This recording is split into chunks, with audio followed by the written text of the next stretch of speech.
I first saw this artist's work several years ago in a news article. I was drawn to the palette. The imagery read as a boat reflected, yet it appeared to be woven, sort of unstable. Was it seaworthy? And where exactly were we? Everything seemed to float in an unidentified space, grounded and unmoored, serene and surreal, figurative and abstract, an interplay of competing concepts. Clearly, more was going on here. I just wasn't sure what.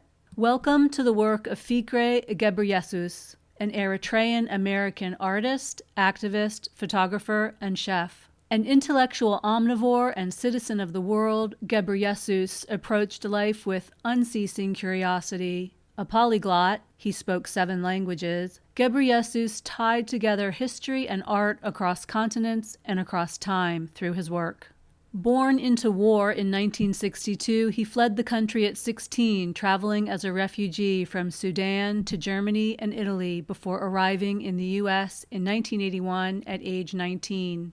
He earned a BA, studied at the Art Students League and the Bob Blackburn printmaking workshop in New York, eventually settling in New Haven, Connecticut, where 10 years later, in 92, he opened the successful Café Adulus with his 2 brothers. And all the while he quietly created extraordinary works that he rarely exhibited and refused to sell.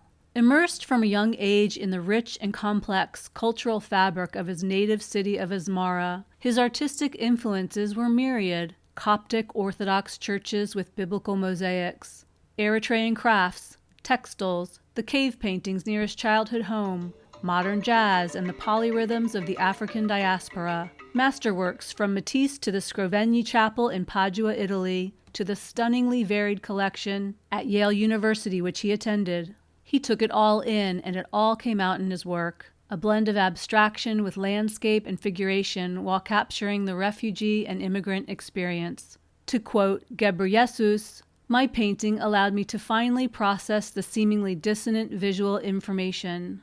In his artistic statement application to the Yale Art School in 2000, Ghebreyesus wrote, "When I started painting, I had never felt a stronger urge. The pieces that flowed out had to do with the suffering, persecution, and subsequent psychological dilemmas I endured before and after becoming a young refugee from the Independence War in my natal home of Eritrea, East Africa. In addition to the collision of art and architecture, there was the unique and palpable visual aesthetic of death. Soviet tanks rumbled through the streets, fighter planes strafed the skies, and deadly uniformed soldiers rummaged through the streets. It was a medieval vision of hell incarnate." While his early subject matter, painted in a more somber palette, more directly reflects this hellish vision, what's astounding and inspiring is how he managed to incorporate joy, with his work becoming increasingly colorful and patterned, due in no small part to meeting his wife, the poet, playwright, and literary scholar Elizabeth Alexander, with whom he had 2 sons. To quote Alexander, "The best and the worst of the world were all in his head. He put it on canvas and gave it to us."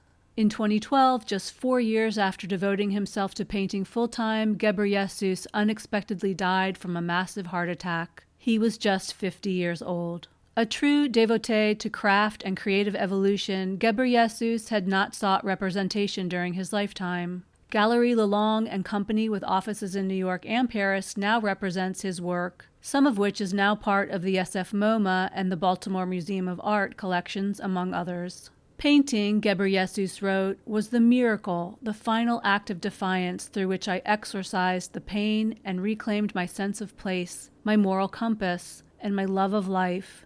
Thankfully, painting found him for his own salvation and for the gift he's left us. Thanks for watching. Please share, subscribe, and get your art fix on. Until next time.